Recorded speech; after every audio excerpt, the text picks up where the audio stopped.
group. Obviously, like you said, make it to the semifinals of our regional tournament. Been on the number one team's home floor where, they don't lose a lot. They play very well here. But win or lose this game, we've had a fantastic year. I think we finished 27-6. Last year we won the regular season title. This year we won a tournament title, and I'm proud of all these guys and what they've been able to put forth here. Over the last little bit, after the Catawba game, I think it was maybe 10 games ago, we kind of adjusted the lineup up, put Byrd, Abby, and Goforth back in it, and we've been rolling ever since. And, we ran in a little bit of a hornet's nest tonight. North Georgia played great in the first half, hit a ton of threes. We didn't put our best foot forward that first half, got ourselves in a big hole, down 16. But the fight you saw in the third quarter and the ability, I think it got it back to 5. Just shows you how special this group is as we send them on into the real world here soon. Coach, 44th year of the program, only 3 teams have ever won more games than this year's group.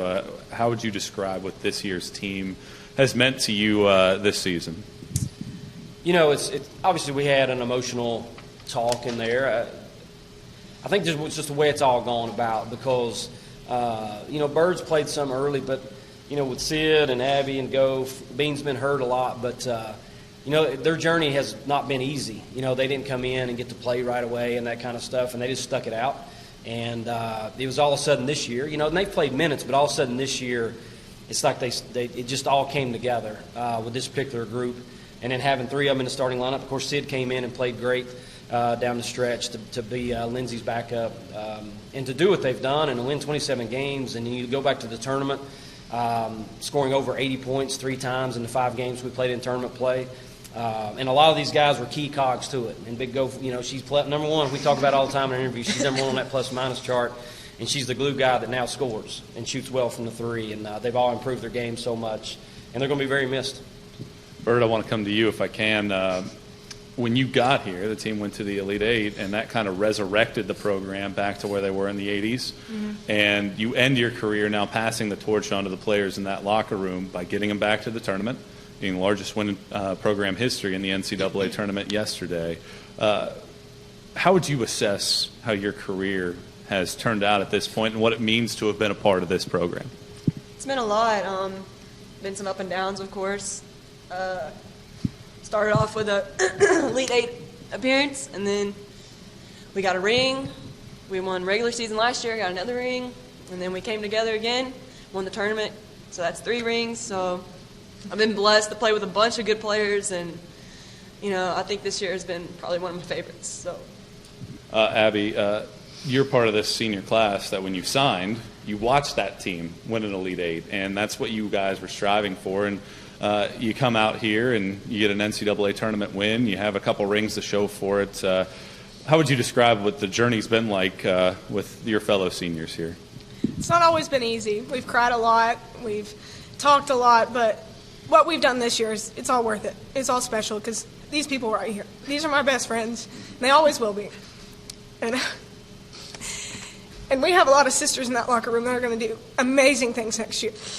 The togetherness we had at the end was so special. It was a dream come true to play for this team. Sid, let me come to you. When you got here, that was kind of the switch in the way that this team wanted to play. They didn't really have a post player before you got here, and now you're exiting as one of the best shot blockers in program history, one of the best in the country to do that. And I think that you kind of exemplify what the whole senior class is about, that you improved year over year. Leaving the program in a better place than where it was when you first got onto campus. What's it meant for you to be a part of this team?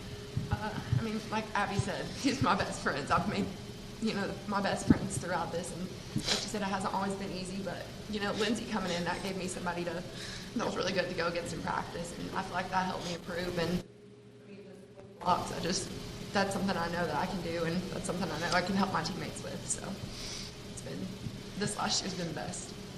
Taylor, I'm going to try. I know you're very soft-spoken, but your career's been awesome. You might not have the stats of your teammates, but you certainly have the glue person of this roster. what kind of message would you give to the players in that locker room right now for everything that you've been through to being one of the key members of this year's crew? I would say just stay together, play for one another, and play for something bigger than yourself, because at the end of the day, that's what's most important. And if you're not doing one thing good, there's something else you can do. And just really just play for one another. Katie, you've had some injuries throughout your career.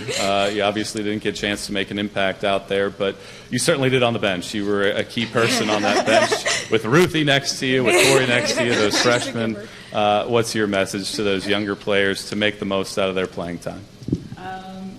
Well, this whole season I've had fun just cheering on my teammates, and it's easy to do because these are my best friends, and all the girls in the locker room, they're so easy to cheer on. So, but the younger girls, I mean, they're going to have great careers, and Tori's just itching to get back on the court, and I know Ruthie's going to do big things after her redshirt year. So, but yeah, everyone just be great teammates. That's really the key thing that I would give, like the main message. It's the best thing.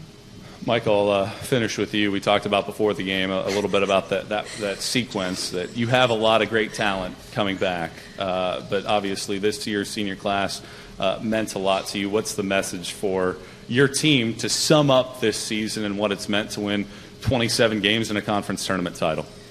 Well, you know, you hear all of them kind of talking about it's not easy. The journey to play college basketball can be difficult at times. You know, not everybody gets to step on the floor or step in as a freshman and play 30 minutes a game. You know, it becomes, because they're all best players in high school, and then they come to a team where we try to build a lot of depth, and you kind of got to put that ego aside and play for the girl next to you, because we're going to play a lot of people. And you've seen us even this year. You know, I felt like we built depth through going 5 for 5 a lot of times. We platooned. And I think that's helped us to get to where we were, to where at the end of the year, anybody could have been in the starting lineup. You know, it didn't have anything to do with, there were no bench players. We actually played a clip from one of our games where the announcer was like, these aren't bench players, they're all starters, because they all started. But this group, I think they've shown what it was like. You know, Abby was a firecracker at Furman, you know, and she was a huge part of just our motivation. And when we got down or things weren't going our way, to kind of pick the team up and be like, we're not losing this game. You know, we're going to, and a lot of times her words were prophetic. I mean, we didn't lose that game. We came out and went on a run or whatever it might be. So I think the kids that are coming back, they've just seen how this group gelled together, because when we put these two in the lineup and Byrd back in the lineup, you know, that starting group, we had great starts. They gelled well together. The offense flowed. And then it was just with the guys that were coming off the bench just kind of contributed the way they should. And that's what happens in team sports. You know, this isn't golf and tennis. You got to give of yourself a lot. And these kids have certainly done that. And that's why we've ended up with 27 wins. So as we move forward into next year, that's what they know. You know, that you're going to have a Braylon Weichel that goes for 26. But let's get her the ball. Like, they understand that. Sid knows that she's been Lindsay's backup, because Lindsay's a great player, and she comes in and plays that role to a T. So that's what it's about, and I think these guys have contributed to that. And the younger players can certainly look up to them and how they've carried themselves, both on the floor and off the floor, because all these guys are great students. I don't get phone calls anymore. There's no phone calls. There's nothing that comes across my desk that tells me that these kids are acting up off campus. And so it makes my job easy. I can worry about coaching basketball and not about them acting up off the floor and that kind of stuff. And then they're very easy to coach. And their willingness to just be coached and to do what we ask and put them in the position to be successful, that's something that team can carry from this group.